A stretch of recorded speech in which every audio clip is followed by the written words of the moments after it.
이분들이 창업을 해가지고 첫 해에 돈을 정말 많이 벌었어요. 몇백억씩 번 건 아니지만 제가 알기로 그 첫 해에만 밀산을 한 30대에서 40대 정도를 팔았는데 저는 원가를 다 알잖아요. 대당 마진이 1억이 넘었었어요. 요즘 부업 되게 많이 하잖아요. 근로소득이 굉장히 높거나 사업소득이 엄청 높거나 아니 자산이 엄청나게 많거나 한 가지 일을 하는데 너무 벅차거나 너무 이제 나의 에너지를 다 써가지고 도저히 다른 일을 할 수 없다. 뭐 이런 사람들이 아닌 이상 본업 외에 다른 걸 좀 하고 싶어 하는 사람들이 있고 어떻게 하면 뭐 수익을 낼 수 있지 해가지고 이제 이 일 저 일 좀 이제 기웃기웃거리는 분들이 많잖아요. 그래서 이제 코인 투자도 하는 거고 주식 투자도 하는 거고 사실은 주식이나 코인 투자가 진입장벽이 제일 낮죠. 잘하기에는 어렵지만 뭐 1,000만 원 가지고도 할 수도 있고 500만 원 가지고도 할 수 있고 자본도 얼마 안 들고 단기적으로 어느 정도 좀 그 수익을 낼 수 있는 또는 주변에 아는 사람이나 어깨 넘어서 이렇게 할 수 있는 그런 대표적인 사실 부업이잖아요. 추가적인 수익을 위해서. 저는 부업을 이렇게 정의를 해요. 본업 외에 시간 투자를 해서 추가 수입을 얻을 수 있다라고 하면 다 전 부업이라고 정의를 하는데 그런 측면에서 부업의 어떤 그 범위는 굉장히 넓죠. 본업 외에 부업에 관심 가지신 분들 굉장히 많으실 거고 그래서 뭐 주식이나 뭐 코인 같은 거 많이 하실 거고 주식 코인 안 하더라도 우리가 유튜브를 쭉 찾아보면서 어떻게 하면 돈 벌 수 있나요? 어떻게 하면 뭐 이제 좀 더 추가 수입 얻을 수 있나요? 답답해 하시는 분들이 좀 많은 것 같아요. 저한테도 그런 쪽지가 굉장히 많이 오고 유튜브로도 질문이 되게 많이 들어와요. 근데 제가 항상 하는 말이 있는데 인플루언서들이 하는 말 어차피 다 믿지 마라 이런 얘기 하는데 저도 제가 인플루언서 그 하는 분들 중에 한 명인데 제가 하는 말도 비판적으로 의심하고 들어주시길 바라고요. 이렇게 하면 성공한다, 이렇게 하면 돈 벌 수 있다, 이렇게 하면 대학 갈 수 있다 이런 거 다 저는 거짓말이라고 생각을 하고 그 사람이 하는 말들을 종합화해서 자기화해서 비판적으로 받아들이고 인사이트를 얻어갈 수 있으면 그걸로 충분하지 않나 생각해요. 다양한 컨텐츠를 좀 보시길 바라고 그렇길 바랍니다. 어쨌든 저는 회사원이에요. 본업은 회사원이고요. 저는 회사 다니고 있고요. 일요일날 라이브를 항상 11시 전에 끄는 이유가 11시 전엔 꺼야 세수도 하고 라이브를 하게 되면 약간 아드레날린이 올라오거든요. 유튜브를 하면 제 머리 내 속에서 도파민이 좀 분비가 많이 되는 것 같아요. 유튜브를 하는 것 자체가 제가 하고 있는 부업들, 오프라인 비즈니스에 좀 이렇게 홍보에 도움도 되고 장기적으로 봤을 때 저라는 캐릭터를 만들어 나가는 게 굉장히 도움이 되기 때문에 하는 것도 있어요. 그리고 제가 최근에 제가 SNS랑 유튜브 이런 걸 왜 하는가에 대한 컨텐츠로 자세히 다뤘었고 사람들을 만나는 좋은 플랫폼이다라는 걸 다뤘었어요. 근데 그거 외에도 라이브를 하는 이 순간에도 머릿속에서 도파민이 분비되는 게 느껴져요. 확실히 많은 사람들 앞에서 이렇게 얘기하는 거 되게 좋아하는 것 같고 강연하는 거 좋아하는 것 같아요. 우리가 가장 진입장벽이 낮은 일부터 좀 찾게 되잖아요. 아니면 일확천금을 노리거나 그러다가 피보는 경우가 많죠. 근데 가장 진입장벽이 낮은 일이라고 하면 저는 단위시간당 급여를 지급받는 일이라고 생각을 해요. 단위시간당 급여를 지급받는다라면 대표적으로 아르바이트 같은 거고요. 그리고 최근에는 이제 배달 플랫폼에서 배달 노동자로 일하는 것들 건별로 지급받는 거죠. 이거는 사실 이런 일들이 나쁘다 좋다 이런 가치 판단을 할 문제는 아닌 것 같고 단위시간당 급여를 지급받는 것들이 당장 이제 수익을 낼 수 있고 하지만 이게 저는 쌓이지 않는다고 생각하거든요. 좋은 부업이냐 안 좋은 부업이냐를 나누는 기준이 노동 과정에서 나의 평판이라든가 지식이라든가 내부적으로 내재적으로 뭔가 쌓이는 게 있어야 전 좋은 부업이라고 생각을 해요. 그래야 계속해서 그게 스케일업이 돼갈 수 있고 스케일업이 안 되더라도 그것들이 쌓이면서 단위시간당 노동의 대가가 더 커지기도 하고 아니면 같은 대가를 받는데 노동시간이 확 줄어들기도 하거든요. 어떻게 보면 그걸 쌓아감으로써 자기의 밸류를 올려가는 게 가장 좋은 부업 아니냐라는 생각이 좀 들어요. 원칙적으로 보면 그렇고요. 실제 사례는 어떤가라는 그런 얘기를 좀 해볼 생각이에요. 제가 몇 가지 사례를 좀 들어볼게요. 간접적으로 알거나 경험해왔던 것만 들 거예요. 제가 잘 모르는 거는 일부러 들지 않을 거예요. 왜냐면 간접적으로 이렇다더라 저렇다더라 이런 듣는 얘기 되게 많은데 제가 잘 모르는 거를 컨텐츠에 전달을 하게 되면 아무래도 좀 너무 얕게 전달하는 경향이 좀 있고 너무 덧붙여야 될 말이 많은 것 같아서 어쨌든 제가 자동차를 되게 좋아하잖아요. 저도 자동차 직수입하는 회사 A1이라는 회사를 재경이랑 같이 창업도 했었었고 아직도 하고 있고 근데 지금은 이제 여기다가 제가 시간을 이렇게 많이 쓰진 않지만 처음에는 굉장히 열정적으로 했었어요. 독일 출장도 같이 가고 하루에 막 6시간 7시간씩 운전하면서 거리차도 뚜루루 다니고 말했었는데 저는 그 시간들이 굉장히 소중한 추억이라고 생각을 하고 있고요. 물론 그때 당시에 돈도 괜찮게 벌었고요. 그래서 이제 하나 포스팅을 보면 이런 사례를 제가 들려고 하는데요. 다들 아실 거예요. 이 차의 주인들이 이제 JJ라는 회사를 창업했었고 JJ가 A1보다 더 먼저 창업을 했었죠. 근데 사실 이 사람들도 처음부터 자동차 업자는 아니었고 자동차를 실제 타는 유저들이었는데 우리가 이제 되게 성지 같은 곳이었고 바초가 망하고 여기에 EDR앱이 들어오면서 슈퍼카들이 되게 많이 모이는 그런 장소 옛날부터 성지였어요. 주차가 편하고 확실히 커피숍을 할 때 이런 걸 좀 유념해서 봐야 되는 거죠. 여기가 왜 성지가 되느냐를 보면 이 2층에서 내려다 보이거든요. 그 차를 타고 와서 주차를 할 때 여기에 앉아있는 여성들 이런 남성들을 좋아하는 여성들이 내려다 보인단 말이야. 자랑하기 좋은 곳이에요. 확실히 강남에서는 이렇게 자신의 부를 스펙터클하게 자랑할 수 있는 공간들이 좀 잘 되는 것 같고요. 차를 딱 발렛을 맡기고 딱 들어가면 이제 많은 사람들이 이 사람 얼굴 봤기 때문에 누가 못하거니 다 보이죠. 그러니까 자기의 어떤 멋진 자동차를 가시적으로 자랑할 수 있는 공간 의도하고 만든 것 같지는 않은데 어쨌든 그런 공간들이 자랑하고 싶어하는 싶어하는 사람들이 많이 모이게 되고 또 그 자랑하고 싶어하는 사람들하고 친해지고 싶어하거나 아니면 낚시를 좀 하고 싶어하는 꽃뱀, 남자 뱀들도 많죠. 그런 사람들이 모이게 됩니다. 그러면서 이제 핫플이 됐던 거죠. 어쨌든 이 얘기하려고 했던 건 아니고요. 뭐. 근데 우리가 그 파리 도시사 같은 걸 공부를 해보면 파리가 세계 최초의 백화점이 들어서잖아요. 왜 파리에 들어섰느냐를 보면 당시 경제력이나 뭐 이런 것 때문에 들어섰는데 파리가 이제 세계 중심 도시였고 19세기 후반만 해도. 근데 왜 이게 들어섰느냐를 보면 스펙터클을 자랑할 수 있는 공간이었다라고 해요. 상류층들이 되게 멋진 옷을 입고 비싼 옷을 입고 자랑할 데가 없잖아요. 파리 거리를 활보하고 샹젤리제 거리를 걸으면서 자기보다 이제 계층이 낮거나 신분이 좀 낮은 사람들에게 그걸 자랑하려고 했던 그 거리였죠. 쇼오프하고 싶은 그 욕망의 결정체가 이제 백화점이라고 설명을 하는데 19세기나 20세기나 21세기나 이런 공간들은 장사가 잘 됩니다. 이 사람들이 그냥 슈퍼카를 단순히 좋아하는 유저들이었어요. 이 분들이 저보다 나이가 많은 형들이었고 되게 슈퍼카를 좋아했던 타고 다녔던 뭐 그런 사람들이었어요. 근데 이 사람들이 자기 차를 이렇게 튜닝하고 막 이렇게 카본 같은 거 쪼각쪼각 붙이고 여기 본넷에 있는 막 이런 거 있잖아요. 이런 본넷들이 그 카본이거든요. 이게 정품으로 하게 되면 이게 하나가 막 1,500만 원, 1,000만 원 이렇게 했었어요. 근데 너무 비싸잖아요. 그리고 어차피 카본이라는 게 섬유로 만든 거잖아요. 카본 파이버가 섬유 플라스틱이잖아요. 그 약자잖아요. 카본 파이버 플라스틱 이걸로 이렇게 하게 되면 정식에서 나온 거나 아니면 이제 만솔이라든가 네임밸류가 높은 데서 튜닝 파츠를 달게 되면 1,000만 원, 1,500만 원씩 했는데 사실 이거나 아니면 대만제나 중국제나 써보면 무게 차이도 별로 크게 안 나고 퀄리티 차이가 크게 없는 거예요. 왜냐면 당시에는 만솔이 되게 단차가 잘 안 맞고 막 이랬거든요. 그래서 이 사람들이 생각한 게 어차피 우리가 차를 잘 알고 차 쪽에 인맥도 많고 우리가 요거를 좀 만들어 보면 어떨까. 왜냐면 이제 이 차를 탔던 사람 중에 요 분이 이제 그 관련 패션업 같은 걸 하셨는데 어차피 중국 공장에다가 OEM을 주고 만들잖아요. 보통 쇼핑몰들이 대부분 다 이제 자기가 자체 공장을 가지고 있는 쇼핑몰은 거의 없잖아요. 자기가 자체적으로 진짜 공장을 운영하는 데는 진짜 큰 회사들이나 그렇게 하는 거고 대부분은 다 사입이나 OEM 다 주는 거죠. 이 사람이 이게 중국 공장을 잘 알다 보니까 야 이거 우리가 이렇게 좋아하고 하는데 근데 우리 브랜드를 붙여가지고 이거를 팔면 되지 않을까? 만소리가 1,500만 원 정도라고 하면 자기 브랜드는 한 500만 원에 팔자는 거예요. 그 원가가 당시에 한 200만 원 정도밖에 안 했었어요. 물론 아벤타도르라는 차가 흔한 차는 아니지만 뭐 그냥 취미 삼아서 해도 뭐 용돈벌이 정도는 되지 않겠냐. 그렇게 해서 이 사람들이 이런 카본을 만들기 시작했고 그리고 이상한 가방도 만들고 카본이라는 게 만들기가 어렵지가 않은 거예요. 보통 일반 소비자들 입장에서 봤을 때 야 저 카본을 어떻게 만들어? 저거 막 이제 섬유 이렇게 해가지고 압축 공정도 있고 굉장히 복잡한 공정이 있는 거야 라고 하지만 실제로 중국에선 이걸 만들어주는 공장도 있고 그 공장의 존재만 알면 누구나 만들 수 있는 거예요. 샘플 비용 들어갈 거고요. 퀄리티 잡으려고 이제 왔다 갔다 좀 해야 되고 그리고 소통도 좀 해야 되지만 한 번만 퀄리티를 잡으면 그때부터 크게 이슈가 없거든요. 그리고 이게 막 이제 몇만 개씩 찍어내는 게 아니기 때문에 어차피 이 사람은 자기가 쇼핑몰을 하고 있었으니까 이런 걸 만드는 게 일도 아니었던 거죠. 물론 제가 이제 하려고 하는 말은 요걸 만들어서 돈을 벌지 못했었어요. 이 사람들이. 사실 지금 보면 되게 유치하죠. 디자인도 이상하고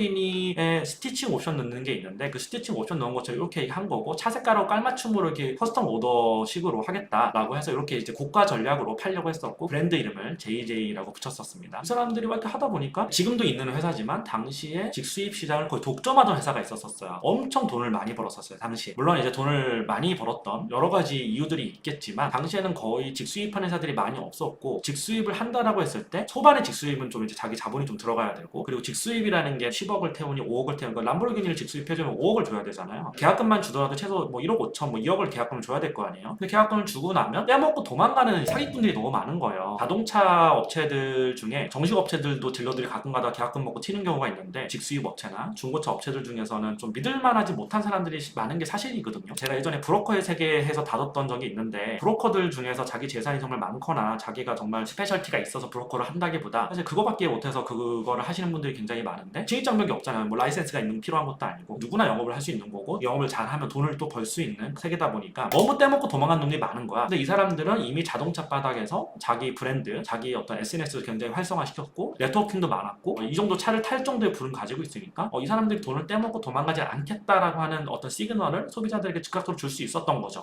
이분들이 자동차 직수입 시장에 뛰어들기 전에는 한 업체가 그걸 독점을 하고 있었고 그 당시에는 직수입차 한 대 팔아가지고 마진이 1억이 넘었었어요. 사실 여기 고정비가 거의 안 들어가거든요. 직원을 그렇게 많이 쓰는 것도 아니고 딜러들은 수당제로 가기 때문에 팔면 얼마 수당을 주지 뭐 그걸 고정으로 쓰진 않거든요. 이런 회사가 커봤자 얼마나 크겠어요. 직원 뭐 2명, 3명일 텐데 1년 영업이익은 몇십억씩 나는 거예요. 너무 이게 노다지잖아요. 그렇다고 직수입을 하는 게 어렵냐라고 보면 저도 해봤는데 쉬워요. 사실 자동차 직수입하는 게 처음에는 좀 까다로워 보이고 거래처도 잘 모르겠고 내가 돈 붙였는데 저렇게 떼먹고 도망가는 거 아니야? 너 독일에서 떼먹고 도망갈 수도 있고 그리고 내가 해외에 전액을 입금해줘야 되니까 인도들 하는 차량 같은 경우 계약금을 먼저 입금해줘야 되니까 리스크가 있죠. 근데 한번 그 루트만 뚫어놓으면 그게 별게 아니거든요 사실. 그리고 직수입을 하는 프로세스가 굉장히 어렵지가 않아요. 누구나 할 수 있어요. 한두 달만 열심히 노력하면 누구나 할 수 있거든요. 이분들이 창업을 해가지고 첫 해에 돈을 정말 많이 벌었어요. 몇백억씩 번 건 아니지만 제가 알기로 그 첫 해에만 밀산을 한 30대에서 40대 정도를 팔았는데 전 원가를 다 알잖아요. 대당 마진이 1억이 넘었었어요. 그러면 3, 40대 뮬산을 팔았으면 뮬산에서만 30억에서 40억 정도를 번 거고, 뮬산만 팔았다 해서 람보르기니 아벤타도도 팔죠, 뭐 롤스로이스도 팔죠. 그렇게 해가지고 상당한 많은 이익을 냈었어요. 이걸 했던 분들 중에 이 두 분이 하는 회사가 있었는데 자기가 하는 본업보다 돈을 더 버는 거예요. 1년에 뭐 10억씩 버니까. 본업에서는 그렇게 큰 돈을 벌지 못했었는데, 그래가지고 이제 눈깔이 확 뒤집어졌었죠. 제가 시장이 흘러가는 걸 다 알고 있고 저도 어떻게 하는지 다 알고 있었는데 저는 할 생각을 못 했었거든요. 이거 딱 보니까 이거는 누구나 할 수 있는 일이고 진입장벽이 생각보다 높아 보이지만 생각보다 낮다라고 생각을 했었고, 그러다가 어쩌다 우연한 계기로 재경이랑 창업을 하게 된 건데, 그래가지고 어떻게 보면 이제 부업이라는 게 여러 가지 조건들이 만족이 돼야 되는데, 이 분들 같은 경우는 자동차 시장에서 굉장히 잘 알았고, 그리고 자기가 이 자동차 씬 안에서 네임드가 돼 있었고, 자기 자체가 이제 브랜드가 돼 있었고, 그리고 네트워킹도 굉장히 좋았었고, 각종 동호회 운영자들부터 해서 되게 많았었고, 그리고 SNS도 굉장히 활발하게 했었었고요. 그렇게 해서 쉽게 이 시장에 진입할 수 있었죠. 어떻게 보면 그 A1도 마찬가지예요. JAG도 당시에 창업을 했었고 A1도 창업을 했었고, 생각보다 당시에는 정말 직수입 시장이 호황이었거든요. 정식 수입 업체가 일단 너무 비싸게 팔았었고요. 그리고 투명하지 않았고요. 그리고 직수입이 생각보다 되게 쌌어요. 보통 차를 직수입할 땐 미국이나 독일에서 하는데, 당시에는 독일에서 차값이 그렇게 비싸지가 않았었고, 아시아 사람들이 직수입 자체를 많이 안 해서 프리미엄 같은 개념도 없었었어요. 아벤타도로 S를 직수입한다라고 하면 정식 수입 업체에서는 옵션 포함해서 6억 얼마에 팔았었는데 직수입 원가가 4억 2천, 4억 3천밖에 안 하는 거예요. 갭이 2억 5천이잖아요. 근데 직수입이 당연히 정식이 아니기 때문에 더 싸게 팔아야 되지만, 여기다가 4억 3천에 직수입을 해서 인증비랑 이런 거 다음 4억 5천 정도 되고, 4억 5천에다가 마진을 거의 뭐 한 6, 7천만 원을 붙여도 팔려나가는 거예요. 왜? 정식에서 하면 6억이 넘었으니까. 신형 슈퍼카들 같은 경우는 고장도 거의 안 나서, 어쨌든 뭐 5대를 우리가 직수입에서 팔았을 때 마진이 5억이면 한 대가 좀 고장을 난다 해도 수리비는 다 커버하고는 남거든요. 그런 식으로 이제 장사를 하는 분들이 많았고, JAJ가 굉장히 장사가 잘 되고 A1도 잘 되고, 당시에도 A1이 매출이 200억이 넘었었거든요. 영업이익도 막 20억, 30억씩만 났었는데, 그렇게 잘 되니까 너도 나도 막 직수입이 다 뛰어들었죠. 그러면서 이제 시장이 포화가 되고 경쟁이 과열되고 마진은 줄어들고, 그리고 자동차 프리미엄 같은 거 붙는 시장이 되면서 더 이상 직수입이 이제 유효하지 않은 시장이 됐지만, 당시에 2년, 3년 동안 바짝 벌어먹었거든요. 직수입 업체들이. 모르긴 몰라도 100억 이상 번 업체들도 꽤는 아니고 한두 군데 있고요. 그리고 몇십억은 다 벌었던 것 같아요. 어쨌든 뭐 그랬는데, 문제는 그거예요. 그러면 이렇게 생각할 수 있죠. 야, 이거 자동차 직수입이라는 게 자본도 많이 들고 돈도 많이 드는데 감난시는 게 아니지 않냐, 이게 착각이라는 거예요. 절대 그렇지 않아요. 사실 자본금 얼마 안 듭니다. 차를 가져올 때 대부분이 이제 계약금을 땡겨서 가지고 오고, 전액을 차값을 다 받고 가져오는 경우도 굉장히 많고, 이렇기 때문에 생각보다 돈이 별로 안 들어요. 제가 뭐 여기서 밝힐 수는 없지만 사람들이 생각하는 것보다 돈이 그렇게 많이 안 드는데 겉은 되게 화려한 사업이었던 거죠. 그리고 생각보다 고정도 안 들어가고요. 네, 그렇습니다. 그래서 이런 사례를 우리가 하나 볼 수 있었고, 사실 직수입만 보려고 한 건 아니고요. 두 번째 사례는 와인인데, 제가 자동차 직수입, 와인, 미술 투자자, 성공 유형 세 가지를 이렇게 보면서 제가 직접 경험하고 직접 봤던 사례들을 보면서 몇 가지 원리들을 좀 도출하려고 하거든요. 이게 인사이트라고 저는 생각을 하는데, 와인 사례를 보면 와인 쪽은 저는 비즈니스를 안 하고 있어요. 저는 아예 안 하고 있고, 네이버에 와인원이라는 카페만 제가 운영을 하고 있고, 와인 먹는 게 좋아가지고 저는 이제 번개만 치고 하고 있는데, 사실 저도 이거를 하면서 와인을 되게 좋아해가지고 저는 와인도 컬렉팅을 되게 많이 했거든요. 일반 사람 치고는 많이 가지고 있고, 그래서 제가 와인을 뭐 비즈니스 하려고 하는 게 아니라 와인 자체가 너무 좋고, 와이너리 투어들도 많이 가보고, 와인 딜러들도 많이 만나보고, 그러다 보면 해외에서 이제 와인을 떼오는 사람들도 많이 알게 되고, 직접 수입사를 하시는 대표님들도 많이 알게 되면서 와인이 이런 식으로 유통이 되고, 이런 식으로 돈을 남겨먹고, 이런 식으로 움직이는구나 하는 걸 되게 많이 알게 됐던 것 같아요. 두 부류가 있어요. 와인 같은 경우는 이제 와인을 너무 좋아해가지고 자기가 직접 수입사를 차리는 경우도 있어요. 사실 와인 사다 보면 1000병 금방 사거든요. 그러니까 와인이 이제 뭐 단가에 따라 다르겠지만, 비싼 와인, 싼 와인 뭐 섞어서 뭐 1000병 정도 사면 뭐 10억, 20억 정도를 사게 되는 거잖아요. 근데 그 정도 쓰는 분들은 좀 많은 것 같아요. 거기서부터 이걸 비즈니스로 구조화를 해가지고 자기가 부업으로 돈을 버는 시스템을 만들 거냐, 아니면 나 그냥 소비만 하고 퀄리티만 좀 할 거냐, 여기서 이제 갈라지게 되는 건데, 일단 이걸 비즈니스로 좀 생각하시는 분들은 와인을 먹다 보니까 내가 너무 많이 사고 그냥 수입사를 내가 차려가지고 내가 좋아하는 생산자들 컨택을 해서 내가 수입을 하면 먹겠다, 그러면서도 여기에 직원도 고용하고 소믈리에나 이런 관리하는 사람들을 고용해가지고 내가 이제 수입사를 차려가지고 해보겠다, 이런 분들이 많은데, 대부분 이런 경우 돈을 못 벌어요. 왜냐하면 수입사를 하게 되면 어떻게 어느 규모로 하느냐에 따라 약간 다르겠지만, 와인 수입사를 하게 되면 이제 자기가 떼와야 되는 벌크가 있거든요. 그래가지고 그거를 다 파는 데에도 굉장히 많은 노력과 에너지가 필요하고, 그리고 이제 묶이는 돈도 꽤 크고, 와인 수입사들 중에 되게 큰 데들 있잖아요. 조그맣게 개인이 하는 데 말고. 근데 그런데 영업이익률 보면 생각보다 형편없어요. 깔고 앉은 그 자산에 비해서 영업이익률 생각보다 높지가 않아요. 유통을 하는데 왜 영업이익이 안 높습니까? 와인 같은 경우는 재고로 깔아놔도 버리는 게 아니잖아요. 와인을 유통할 때 꿀 중에 하나는, 어느 정도 이제 가격대가 있는 와인들을 유통을 하게 되면 재고로 쌓이더라도 가격이 절대 떨어지지 않고 하방이 굉장히 단단하고요. 그리고 와인은 유통기한이 없잖아요. 20년, 30년도 보관할 수 있고. 그래서 이게 약간 사케라든가 다른 술하고 좀 다른 점이긴 해요. 위스키도 물론 이제 오랫동안 보관할 수 있지만, 와인은 자기가 재고를 좀 많이 떠안더라도 자기가 이 와인을 좀 싸게 샀으면 재고에 대한 리스크가 별로 없거든요. 그리고 이제 와인 쪽에서 인플루언서나 자기가 카페를 운영하고 있거나 이러면 공개 같은 거 쳐서 엠빵 해가지고 같이 먹는 그런 어떤 모임 만들어 털어버리면 되고, 그래서 그런 게 리스크가 크진 않은데, 제가 말하는 건 이제 수입사의 경우에 제가 아는 이제 와인 좀 매니아들 중에서도 야 이럴 건 내가 차리지 뭐 이래서 와인샵 차린 사람들도 있고 비즈니스를 하시는 분들이 있는데 생각보다 돈이 안 돼요. 떠나야 될 돈과 그리고 나름 이제 관리하기 위해서 써야 되는 인건비가 나가기 때문에 생각보다 돈이 안 됩니다. 그리고 이제 그 와인들을 보관하기 위해서 임차료도 나가죠. 그런 식으로 비즈니스 구조를 짜면 돈이 안 돼요. 이렇게 구조를 짰을 때 돈이 되려면 비즈니스를 정말 컴팩트하게 라이트 에셋 베이스로 비즈니스를 짜던가 아니면 헤비 에셋으로 가려면 그에 걸맞는 규모의 경제를 일으켜야 돼요. 그 규모의 경제를 가려고 하면 이미 부업이 아닌 게 돼버리는 거죠. 규모의 경제를 일으키려고 하면 여기서 이제 관리하는 사람부터 뽑아야 되고 소믈리에부터 뽑아야 되고 와인 선별하는 사람 뽑아야 되고 출장도 보내야 되고 자기가 직접 와인을 떼어오는 와이너리들하고 이제 관계를 위해서 이제 여러 가지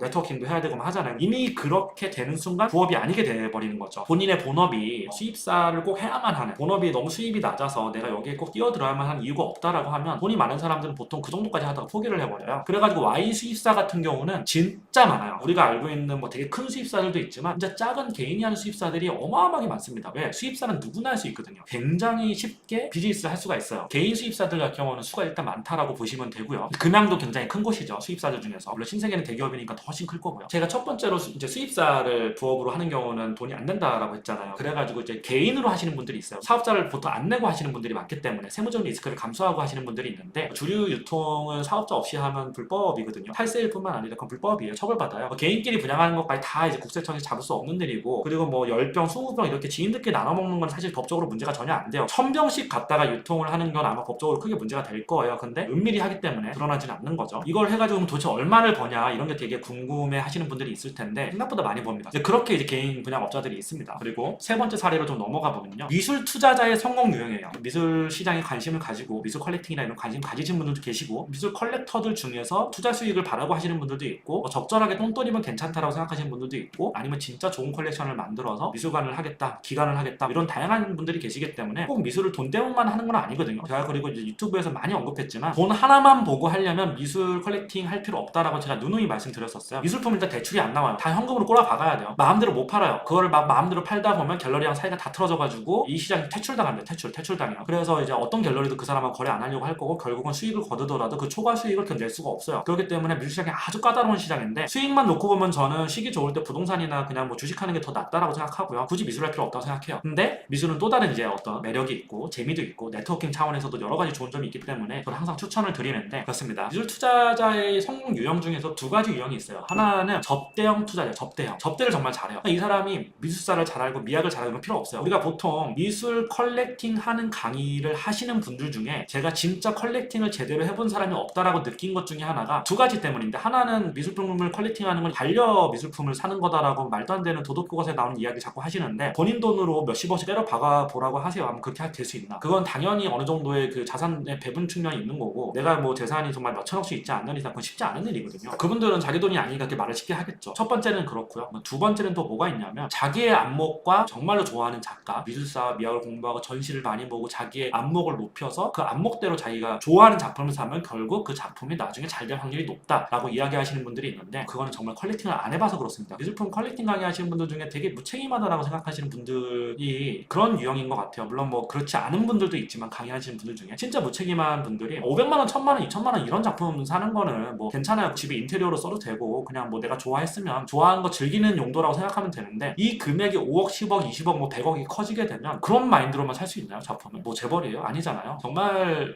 그렇게 무책임한 얘기를 하면 안 된다라고 생각해요. 그래서 항상 밸런스를 가지고 얘기해야 되고, 투자 가치나 자산의 얼로케이션 측면만 강조를 하게 되면 이거는 뭐 미술품을 무조건 다 돈으로 트레이딩 하는 거냐 이런 비판을 받을 수도 있고, 갤러리들도 안 좋아할 거고, 그런 측면에서만 보면 미술품을 할 필요가 없다고 저도 생각해요. 당연히 그분들이 하는 말도 맞는 말이 있는데, 그 면만 강조하는 거는 나는 고상한 사람이요 라고 하는 걸 계속 강조하고 싶은 거거든요. 전 되게 무책임한 말이라고 생각해요. 마치 이 시기에 영끌해서 아파트 사고 건물 사면 부자 될 수 있어 라고 하는 무책임한 말을 하는 거랑 전 똑같다고 생각합니다. 그거는 책임질 수 없잖아요. 그 사람 인생을 어떻게 그런 말을 합니까? 여러 가지 팩터들을 봐야 되고 계속 그 시기를 봐야 되는 거고, 실제로 내 돈을 넣는 데 있어서 굉장히 신중해야죠. 미술 시장에서 성공한 유형 두 가지를 꼽으라고 하면, 제가 분석을 해보니까 접대형 투자자가 있고 분석형 투자자가 있어요. 접대형 투자자는 미술품이나 미학 이런 거 모르겠고, 시장 분석 이런 거 모르겠고, 인기 많은 갤러리에 인기 많은 작가를 받기 위해서 수단과 방법을 가리지 않고 접대를 하는 사람이에요. 우리가 사업을 할 때도 그런 분들 많잖아요. IT 회사를 창업하거나, 보통 스타트업 창업하시는 분들은 그런 분들 거의 없는데, 옛날에 이제 사업하시는 분들 중에서 지식이나 이런 거 잘 없지만 접대를 정말 잘해가지고 사업을 키우시는 분들도 있고, 정말 똑똑한 머리로 분석을 정말 잘하고 어느 시장에 내가 들어가서 어떻게 빠져야 되고 이런 것들을 굉장히 분석을 하면서 성공하신 분들도 있잖아요. 되게 이게 유형이 다른 건데 미술시장도 똑같아요. 좋은 작품, 돈 되는 작품을 받기 위해서 수단과 방법을 가리지 않고 거짓도 불사하는 그런 분들 굉장히 많아요. 실제로 자기가 미술관도 없어서 미술관 있다고 뻥치고 이런 분들도 많고 학벌도 속이고 이런 분들 많습니다. 그래서 제가 아는 어떤 컬렉터분 중에서는 월세 사시는 분이 계셨어요. 원래는 경기도권에 살다가 미술이 돈이 되는 거예요. 이 사람은 자기가 본업이 없었고 자기를 소개할 때 전업 컬렉터라고 항상 소개를 했었는데 자기는 미술에 미친 사람이다. 미술을 너무 사랑한다. 작가를 너무 사랑하고 난 미술품이 없으면 죽을 것 같고 뭐 이런 뭐 얘기를 했는데 실제로 이제 돈 때문에 하는 분이었죠. 경기도에 사시다가 자기가 어느 정도 컬렉팅을 해보니까 2, 3천만 원짜리 작품 사가지고 몇 배 올라서 1억에 팔고 이런 거는 많이 해봤지만 이제 단위가 점점 커지게 될수록 여기서 그 사람도 돈을 많이 벌었을 거 아니에요. 그래서 그분도 미술품만 한 10년 해가지고 100억 이상 번 것 같아요. 제가 볼 때는 한 100억 정도 번 것 같습니다. 근데 그 100억의 돈이 다 미술품에 들어가 있는 거죠. 실제 현금이 별로 없고 자산도 별로 없었던 분이었어요. 자기가 본업이 있는 분들은 자기가 이제 사업을 하거나 큰 병원을 하거나 이런 본업이 있는 분들은 자기가 계속 어디선가 캐시카우가 나오기 때문에 캐시플로우가 있는 거에 일부를 배분해서 미술품을 꾸준히 사고 자기가 산 것 중에 많이 오른 건 팔기도 하고 그런 식으로 계속 자산을 배분해 나가면서 미술품 컬렉팅을 하는데 자기가 캐시플로우가 없는 분들 특히 전업 컬렉터라는 분들 중에 일부는 거의 다 어드바이저 아니면 다 딜러거든요. 거의 투자자에 가깝죠. 사실은 컬렉터라고 보기 좀 어려운 그런 분들이 많죠. 자기가 정말 막대한 유산을 물려받은 게 아닌 이상 캐시플로우가 없이 이걸 한다는 건 불가능하거든요. 물론 몇백억 가지고도 금방 쓰죠. 미술품 컬렉팅이라는 건 100억도 금방 쓰니까 이 세계에서는. 어쨌든 그분은 자기를 포장할 뭔가가 필요했었어요. 나는 일단 돈이 없고 미술품으로 한 100억 정도 벌었는데 더 큰 돈을 벌기 위해서 계속해서 미술품에다가 재투자를 하게 되잖아요. 사람들을 만날 때 자기가 단위가 커지고 사는 작품의 단위가 2, 3천만 원, 5, 6천만 원 이런 게 아니라 10억짜리 작품도 사고 5억짜리 작품도 사고 그리고 정말 되게 인기 많고 좋은 글로벌 스타의 작가를 살려면 나의 스펙을 써서 내야 되는 갤러리한테 자기가 쓸 게 없는 거예요. 뭐라고 쓸 거예요? 나는 그냥 전업 컬렉터입니다. 이렇게 쓸 수는 없잖아요. 그래도 자기가 자기를 어필할 수 있는 뭔가가 있어야 되고 이분이 또 이제 30평대 아파트 혼자 사시는 분에서 월세를 살았는데 그러다 보니까 자기가 내세울 수가 없는 거예요. 그래서 서울에 있는 어떤 동네에 있는 펜트하우스를 렌트를 했어요. 이분이 이걸 투자라고 생각을 한 거예요. 한 달에 렌트료를 뭐 2,500만 원을 낸다 하면 2,500을 내면 1년에 3억이고 2년 내면 6억이잖아. 미술씬에서는 좋은 작품 한 두세 개만 받으면 6억은 그냥 벌어요. 근데 그런 식으로 자신을 메이크업할 어떤 수단이 필요했고 본인이 집이 없다 보니까 집에다가 돈을 박으면 자기가 어떻게 벌었던 돈 다 박아야 되니까 그렇게 할 수는 없었고 그 돈을 다 받게 됐을 때 그 정도의 팬트도 살 수가 없으니까 아예 그 팬트를 렌트를 해가지고 여기가 자기 집이다 라고 하면서 해외에서 갤러리스트들 오면 막 보여주고 거기서 파티하고 막 이랬었죠. 그렇게 해서 접대를 정말 잘해가지고 이 시장에서 나름 자리를 잡은 분이 계세요. 근데 그분이 앞으로도 지속 가능하게 수익을 낼 수 있냐를 보면 퀘스천 마크죠. 그건 저는 불가능하다고 생각해요. 저는 본질이 너무 없기 때문에. 그분 같은 경우는 자기가 굉장히 유산을 많이 물려받았고 학교는 어디 나왔고 막 이런 어떤 말들을 미술계에서 많이 하는데 실제로는 거의 다 거짓말이었던 것 같아요. 저도 그분 때문에 뭐 초반에는 뭐 이것저것 많이 알게 됐지만 나중에 보니까 사실 그분이 저뿐만 아니고 제 주변에 있는 사람들한테 눈탱이 엄청 치고 막 이랬던 것 같아요. 어떻게 보면 미술씬에서 저를 도와준 되게 고마운 컬렉터도 있지만 그분이 저에게 먼저 다가왔을 때는 어떤 자기의 경제적 이득을 위해서 다가왔던 것 같고 그 속에서 계속 살아남아 왔던 것 같아요. 근데 미술씬의 특징이 뭐냐면 미술씬에서 돈을 많이 쓰는 사람들은 남자인데 사업하는 사람들도 있지만 아줌마들이 많아요. 제가 뭐 여기 제 컨텐츠 보시는 분들 중에 결혼한 여성분들도 되게 많으실 텐데 기분 나쁘실지 모르겠지만 부잣집 사모님인데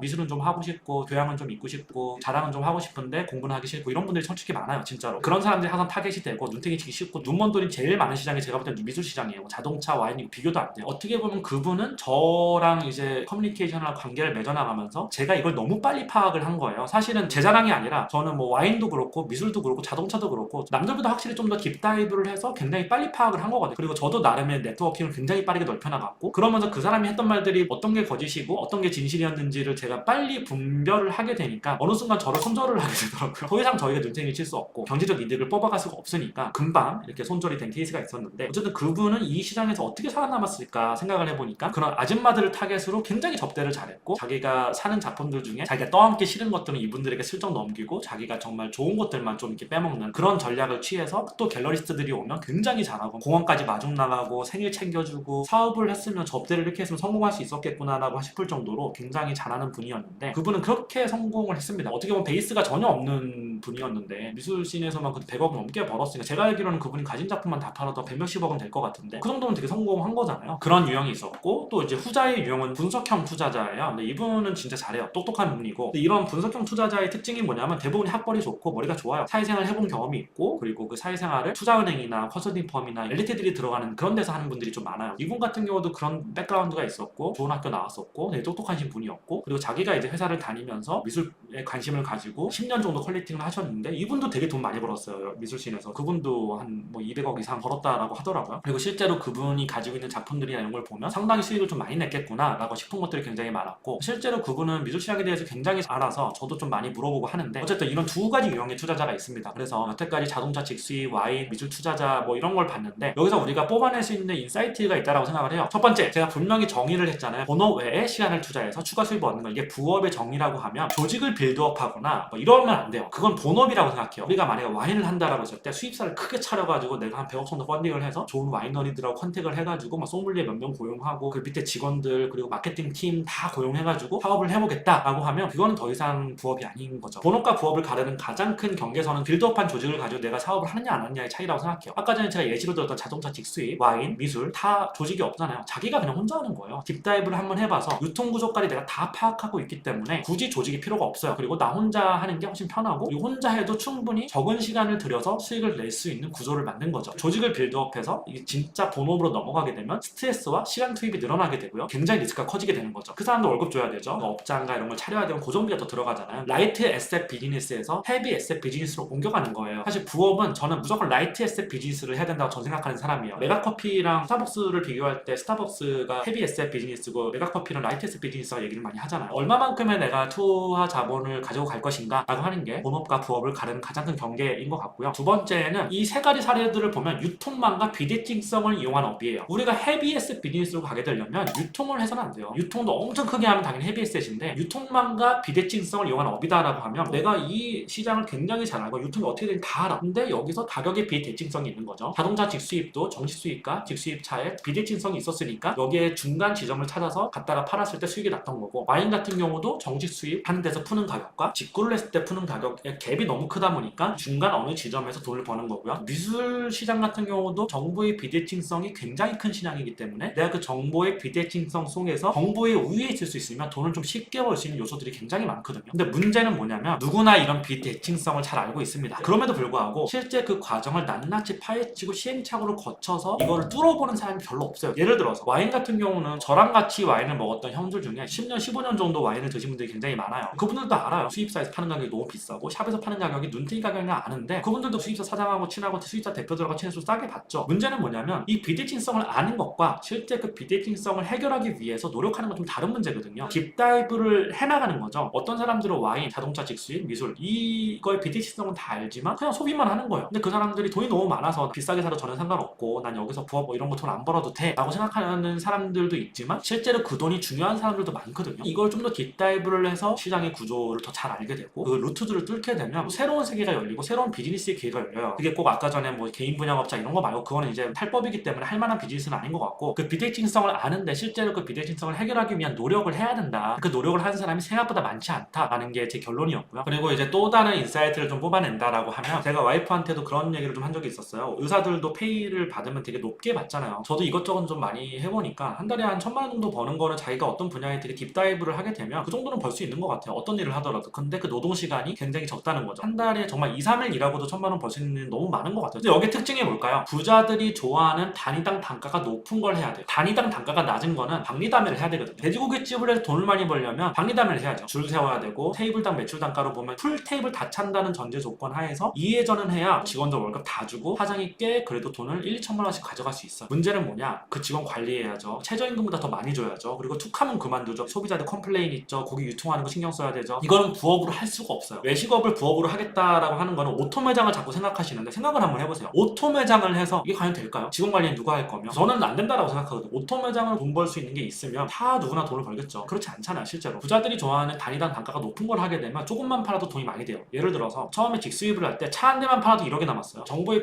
비대칭성이 높았고 시장의 갭이 컸고 조직을 별로 빌드업 할 필요가 없기 때문에 고정비가 낮았고 헤비에셋 비즈니스가 아니기 때문에 설령 이거를 실패하더라도 있는 돈이 크지 않았고, 부자들이 좋아하는 단위당 단가가 높은 걸 팔기 때문에 마진을 한 방에 몇 천씩 땡길 수가 있는 거예요. 그러니까 이 세 가지가 딱 결합이 되면 노동시간을 최소화하면서 추가 수입을 낼 수 있는 길들이 열리는 거죠. 그럼 어떻게 접근을 해야 되냐? 부자들은 자기들이 뭐 와인이든 자동차든 어떤 취미를 뭐 하면서, 아주 큰 부자들은 그거에 비즈니스에 별로 관심을 안 갖는 경우도 있지만 실제로 아주 큰 부자들 중에서도 그게 재밌어서 하는 경우도 되게 많아요. 조금만 이거를 딥다이브해서 구조를 잘 파악하고 유통망에 어떤 사슬을 한 번만 연결하면 자동으로 돌아가면 수익이 되는 것도 꽤 많거든요. 물론 완전 오토는 없고요. 자기가 관리도 해야 되고 정산도 봐야 되고 세금 신고도 해야죠. 그 정도의 노력만 하면 생각보다 돈 되는 것들이 있고, 내가 설령 여기서 뭘 하다가 약간 실패를 손해를 하더라도 크게 손해를 안 보는 일들이 생각보다 너무 많은 거예요. 특히나 이제 부자들이 좋아하는 단위당 단가가 높은 비즈니스 같은 경우는 제가 아까 조직 빌더만 거, 유통망, 비대칭성, 단위당 단가가 높은 거 세 가지를 언급을 했는데 마지막은 뭐냐면 진짜로 자기가 좋아하는 일을 해야 된다고 생각을 해요. 본업은 내가 좋아하지 않더라도 내가 먹고 사는 일이고 나의 삶을 유지해야 되기 때문에 좋아하지 않아도 해야 되는 건데 부업은 정말 내가 좋아하지 않으면 지속 가능성이 떨어져요. 그래서 내가 좋아하는 일을 해야 된다라고 하는 게 제 결론이었고 진짜 내가 좋아해야 이게 당장 돈이 되지 않더라도 내가 좋아하는 일을 해야 이 시장을 굉장히 딥다이브를 할 수 있고 그걸 통해서 언젠가 그 틈을 보고 들어갈 수 있다는 거죠. 들어갔을 때 굉장히 짧은 시간 안에 수익을 낼 수 있고요. 그렇게 내는 경우를 전 많이 봤습니다. 그래서 저는 이제 친구들이나 후배들 만나면 하는 얘기 중에 네가 미술을 좋아하든 와인을 좋아하든 진짜 끝까지 한번 해봐라. 이런 얘기 정말 많이 해요. 제가 아는 친구 중에 한 명도 이 친구도 자기 본업이 그렇게 돈을 많이 버는 본업이 아니에요. 한 달에 700만 원 정도를 버는데 사실 서울에서 살면서 6, 700을 벌면 좀 빠듯한 부분들이 있잖아요. 가족이 있다라고 하면 혼자 사는데 부족함이 없죠. 특히나 서울 아파트 가격이 너무 비싸니까 쉽지 않잖아요. 그 친구랑 친해서 이런 얘기 좀 했었어요. 와인하고 제가 미술을 가르쳤어요. 알려주면서 제가 이랬어요. 네가 돈을 벌려고 이걸 하는 건 오케이인데 진짜로 네가 진심이어야 된다. 정말 내가 진심으로 좋아하고 즐기고 그래야 사람들이 날 신뢰하고 그래야 자기가 그쪽 안에서 네트워킹이 되고 자기 자체가 브랜드가 되는 거지. 내가 돈을 벌려고 노력하면서 없는 말 쓰고 그냥 인스타 포스팅하고 이러면 글이 안 나오고요. 그 친구는 사실 제 개인적인 입장에서 봤을 때는 좀 돈을 벌게 해주고 싶은 친구고 그리고 저는 사실 어차피 뭐 와인이나 이쪽에는 제가 비즈니스를 할 생각이 전혀 1도 없고 그래서 이거는 네가 좀 할 수 있지 않겠냐. 그리고 어차피 네가 하는 데 있어서 너가 필요한 모든 걸 다 알려줄게 하고 제가 알려주고 있거든요. 어떻게 보면 제 사비를 들여서도 막 알려주고 있는데 그 친구한테 했던 조언이 그거였어요. 진짜 네가 좋아해야 된다. 좋아하고 정말 깊게 살아. 네가 하는 모든 것들을 인스타그램에 포스팅을 하고 글을 계속 쓰려고 노력해봐라. 이런 식으로 좀 했었는데